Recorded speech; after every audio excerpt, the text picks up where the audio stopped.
Bonjour les gens. Bonjour les gens. Alors c'est une guidance, c'est une guidance quotidienne pour le samedi. Voilà, et donc le samedi, genre on sera le 1, 2, 3, 4, 5 juin. Ok. Et nous accueillons avec nous ce jour, donc voilà, donc Zadkiel, qui est là tous les jours. Donc la flamme violette est à l'œuvre. Ok, ok, ok. Il se passe beaucoup de choses toujours, donc on est beaucoup aidé à ce niveau-là. Il y a beaucoup de libération, il y a beaucoup de transmutation. Ok, on trouve le vrai chemin. Marie est avec nous. Voilà, j'aime beaucoup cette carte, elle est très belle. Et qui parle d'amour inconditionnel, évidemment. Voilà, voilà, voilà, voilà, voilà. Et Kernunos. Kernunos, la force de vie. La force de vie, la force de vie dans la chair, dans le corps, dans la sensualité, dans la sexualité et dans l'humanité, qui est sacrée aussi, comme cela. Donc voilà, voilà, voilà, voilà. Alors, petit oracle de Gaïa.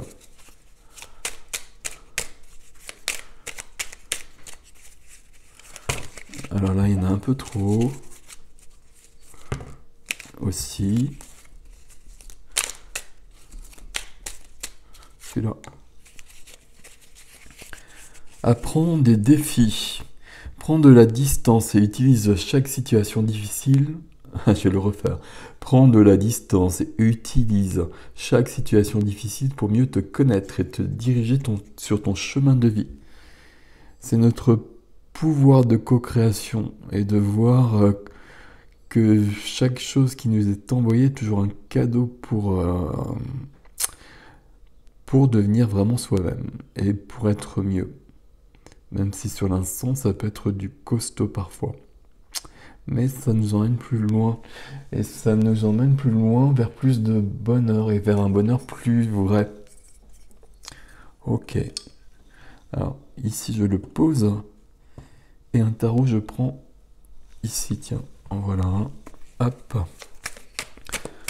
Alors, pour ce 5, je crois que c'est le 5. Je vais en prendre 2. 2. Voilà. Ok, merci. Alors, qu'est-ce qui se passe? The first card. C'est le 7 de bâton. Donc on se bat quand même. On se bat. J'aime pas ce terme. Mais il y a une notion de mettre de l'énergie pour ce à quoi on croit. De mettre de l'énergie, de mettre de la force, de relever les défis. Donc il y a peut-être une notion comme ça aujourd'hui, on va voir. Ok. Euh, ouais. Et puis l'ermite. Alors comme ça du coup. Alors je vais peut-être y arriver. Le 7 de bâton, je passe un peu vite. On est déterminé. C'est le mot que je cherchais, que je ne trouvais pas. On est déterminé et on s'aligne et on... Alors j'allais dire on se bat encore, mais il y a bien cette notion quand même où voilà, on sait ce qu'on veut, on sait qui on est, puis on va relever les défis, on va apprendre des défis. Et pour ça, c'est l'ermite qui vient nous aider. Il y a Carnunos aussi qui vient nous aider avec la force de vie justement. Et la force de vie qui nous relève toujours, quelles que soient les circonstances. L'ermite ici, c'est toujours quelqu'un qui va être peut-être s'isoler pour un temps, au propre ou au figuré, pour trouver sa lumière et pour la ramener dans le monde. L'ermite, c'est quelqu'un qui peut être dans la solitude. Ça ne veut pas dire qu'on est seul pour autant, mais on a besoin d'intériorité surtout. Voilà, c'est le mot que je cherchais. Il y a une histoire ici entre toutes ces cartes-là, d'expérience. Peut-être qu'il y a un défi à relever. Alors ce jour, puisque c'est une guidance pour la journée, et que peut-être qu'il y a quelque chose qui arrive et qui est pas sympathique. J'ai employé ce terme-là. Euh, ben on va justement essayer de voir les choses autrement, pour le vivre autrement. Puis on va déjà accueillir, parce que quoi que l'on vive, il faut toujours l'accueillir. C'est comme ça que ça marche. Si on met de la résistance sur des choses, ben ça renforce. Et si ça renforce des choses qui sont difficiles, ben c'est encore plus difficile. Donc on accueille. Et puis on va apprendre. L'ermite, il trouve sa lumière. Donc il y a beaucoup de choses à trouver ici. Et ici, alors, ouais, là ils veulent une autre carte, mais je sais pas vous, parce que j'ai pas d'autres jeux là, s'il vous plaît. Alors celle-ci, ok, mais je fais après, d'accord. Le jeu de loi à la recherche du succès. Chacun a son propre rythme et sa façon particulière de réussir. Observe le chemin parcouru et garde ton attention fixée sur ce qui est vraiment important pour toi. Je vais le refaire parce que j'ai mal lu. Chacun a son propre rythme et sa façon particulière de réussir. Observe le chemin parcouru et garde ton attention fixée sur ce qui est vraiment important pour toi. Donc le jeu de loi, parce que j'imagine que ça vient de l'Égypte, ce jeu. Et donc on fait le chemin justement. Et on garde la même notion, hein, c'est le chemin de loi. Et donc il y a des cartes qui nous font avancer, il y a des cartes où on reste bloqué. Mais à un moment donné, on est débloqué, on passe à autre chose. Là, je vais vous mettre le texte comme ça. Voilà. Là, on a une idée qui est très commune, hein, ici, entre toutes ces cartes. De voir les défis, de les accueillir, d'apprendre, plutôt que de mettre de la résistance. Et de rester quand même aligné pour trouver notre lumière. Il me faudra un chevalet magique. Voilà, on va le mettre comme ça. Et il faut que je reprenne une carte des guides. Ben voilà, ça vient tout de suite. Et tiens donc. Ouais, ok. Sérapis Bey. Sérapis Bey, le Chohan de la flamme blanche, hein, la flamme de l'ascension, de la pureté, du concept immaculé. Avec Gabriel et Hope, Lady Espérance. Il y a beaucoup de choses, alors j'arrête pas de dire cette phrase, c'est bon. Mais c'est vrai en fait, il y a beaucoup de choses qui se passent tout le temps, tout le temps, tout le temps. Euh, il y a beaucoup de choses cruciales, je sais pas quel terme employer à la fin, quel adjectif employer, mais qui sont en cours actuellement et on ne les voit pas forcément. Mais c'est bien là pour autant. Le mois de mai, c'est vraiment passé beaucoup de choses.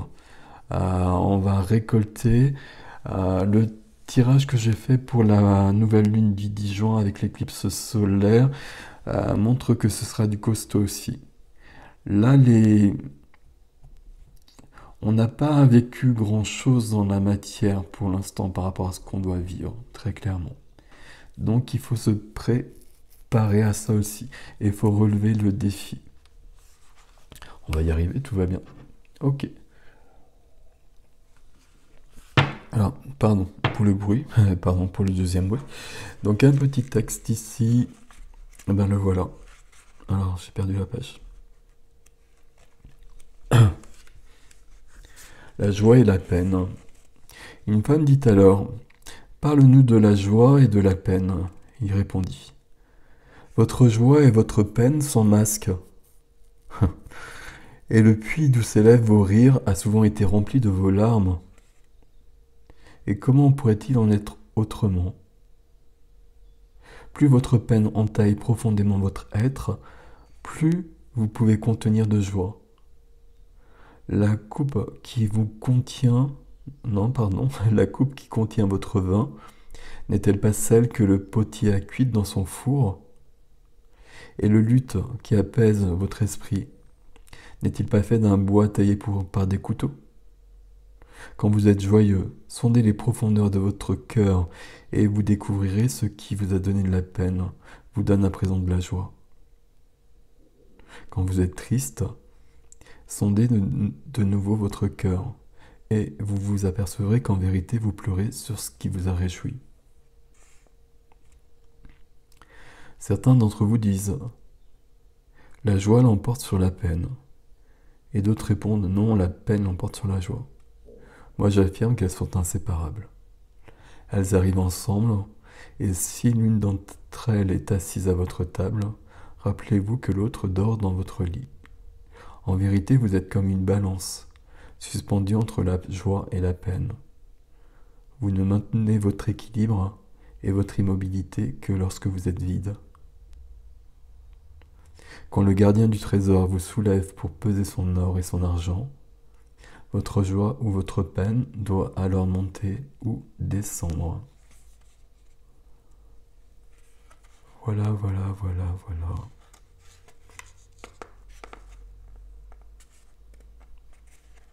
Plus votre peine entaille profondément votre être, plus vous pouvez contenir de joie. Donc voilà pour ce jour les amis. Donc visiblement on est sur des énergies qui sont peut-être un peu remuantes, on est habitué et on relève le défi. Voilà, passez une bonne journée, commentez, abonnez-vous. Faites sonner la cloche, commentez, et puis pour une guidance privée, voilà, il y a le site, vous passez par le site dont l'adresse est dans le truc de dialogue dessous. Voilà. À bientôt, salut.